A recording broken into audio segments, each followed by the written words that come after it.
अस्सलाम वालेकुम फ्रेंड्स, मैं वैज़र। और कल जिस तरह से पार्ट 1 था और उसमें मैंने आपको बताया था कि जेल का जो पहला दिन है वो कैसा गुज़रता है। आज मैं आपको बताऊँगा कि जेल के पहले दिन के बाद जब सेकंड डे होता है तो क्या होता है। बिकॉज़ मैं एज़ अ जेल मुलाज़िम कहा जा सकता है कि कांस्टेबल रहा, जेल का 2 साल मैंने ड्यूटी की, उसके बाद मैंने वो जॉब लेफ्ट कर दी थी।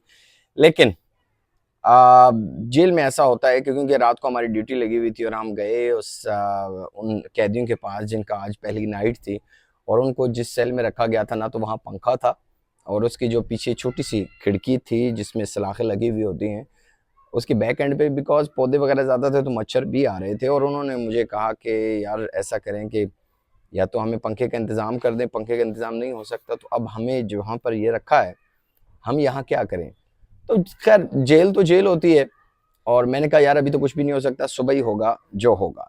खैर अब सेकंड डे की तरफ चलते हैं, जब गुड मॉर्निंग आपकी हो जाती है फजर के बाद, और 6 के बजे के बाद आपको जो है वो आकर खोला जाता है। और उसके बाद तकरीबन 2 घंटे आप जो है वहाँ पर मौजूद रहते हैं। 2 घंटों के बाद तकरीबन 8 बजे मुलाहिज़ा होता है। अब मुलाहिज़ा क्या होता है ये मैं आपको बताने जा रहा हूँ। बिकॉज़ जो सुपरिटेंडेंट जेल होता है वो सबसे अपर लेवल का, उसके नीचे होता है डिप्टी जेल, और वो असिस्टेंट सुपरिटेंडेंट भी हो सकता है। डिप्टी जेल जो होता है वो आकर बैठ जाता है टेबल लगाकर, और 2 चेयर्स उसकी दाएं-बाएं होती हैं, और सामने एक लाइन लगी होती है उन लोगों की जिनको जेल में लाया गया है ताज़ा-ताज़ा, लाइक जिनकी एक ना रात वहाँ पर गुज़री होती है और अगले सुबह उनकी शनाख्त और उनका मुलाहिज़ा होता है। अब उसमें जो पुराने कैदी होते हैं, कुछ या वो होते हैं या फिर जेल के कुछ मुलाज़मीन होते हैं जो कि हर एक कैदी के दाएँ-बाएँ खड़े होते हैं, और एक तरफ से भी एक ने बाजू को पकड़ा होता है और दूसरी तरफ ने भी बाजू को पकड़ा होता है, दूसरी तरफ से भी पुराने कैदी ने या फिर मुलाज़मीन ने। और एक जो मुलाज़िम होता है वो उसकी बिल्कुल बैक साइड पे खड़ा होता है, या जो पुराना कैदी होता है वो बिल्कुल उसकी बैक साइड पे खड़ा होता है। अब जब डिप्टी सुपरिटेंडेंट उससे पूछता है कि हाँ भाई कौन-सा केस है तुम्हारा? कागज़ उसके सामने पड़े हुए होते हैं और वो बताता है कि अब देखो उसके अंदर जो 302 केस है उसको ज़्यादातर मार नहीं पड़ती। जो चोरी डकैती का केस होता है उसको पड़ती है, प्लस जो नशे का केस होता है, जो मंशियात फरोश होते हैं उनको पड़ती है, प्लस जो छोटे-मोटे केस होते हैं लड़ाई झगड़ा इनको जान बख्शी हो ही जाती है। बिकॉज़ जो एक्सपीरियंस मेरा रहा, जो मैं देखता रहा। बिकॉज़ 302 के केस में हम नहीं कह सकते कि इसने कत्ल किस वजह से किया, क्यों किया, गैरत नाम पे किया या किस वजह से लड़ाई हुई है, ये हमें मालूम नहीं होता और सुपरिटेंडेंट को भी मालूम नहीं होता, तो वो इतना इस चीज़ के ऊपर नोटिस नहीं करता। उसे मालूम होता है कि इसने लंबा ही अंदर जाना है। हाँ, जो मंशियात का होता है या ज़ना बिल जबर का होता है या किसी और बच्चे के साथ ज़्यादती हुई होती है, या इस किस केसेस में जो लोग आते हैं बस उनकी खैर नहीं होती, बिकॉज़ उनको मार पहली सुबह पड़नी ही पड़नी है। खैर वो वहाँ से मार खाते हैं, और वो डिप्टी के रहम करम पर होता है कि वो उसको कितनी मार पड़वाता है और उसके बाद कितनी मार के बाद वो कहता है बस ठीक है, साइड पे करने से, क्योंकि फिर नेक्स्ट नंबर आ जाता है। फिर इसी तरह एक वो लंबी लाइन लगी होती है और सबका मुलाहिज़ा होता है, और सुबह 8 बजे हम क्योंकि ड्यूटी पे होते थे और ड्यूटी से खड़े होकर मैं देख रहा होता था और मार पड़ रही होती थी और उनकी आवाज़ें आ रही होती थी। खैर वो जेल में आए हुए तमाम तर नए कैदियों को ये बताया जाता है कि ये जेल है, यहाँ पर डिसिप्लिन के साथ रहना है, वरना ये हाल होगा। तो खैर उनको मार पड़ती थी, वहाँ पर उनका मुलाहिज़ा कंप्लीट हो जाता था। जैसे कंप्लीट होता था तकरीबन 10 बज जाते थे वहाँ पर, और 10 बजने के बाद उनको अपने-अपने बारकों में भेज दिया जाता था। ये वेरी नेक्स्ट डे वाला काम है। और उसके बाद अगले दिन से आपकी रूटीन बन जाती है। खैर बारकें अलग-अलग होती हैं, उसमें असीरान डिफरेंट होते हैं, केस के हिसाब से भी होते हैं, और केस के अलावा अगर मैं बात करूँ तो जिनका केस चल रहा है उनको अलग जगह पे रखा जाता है, जिनको कन्फर्म सज़ा हो चुकी है उनको अलग जगह पे रखा जाता है।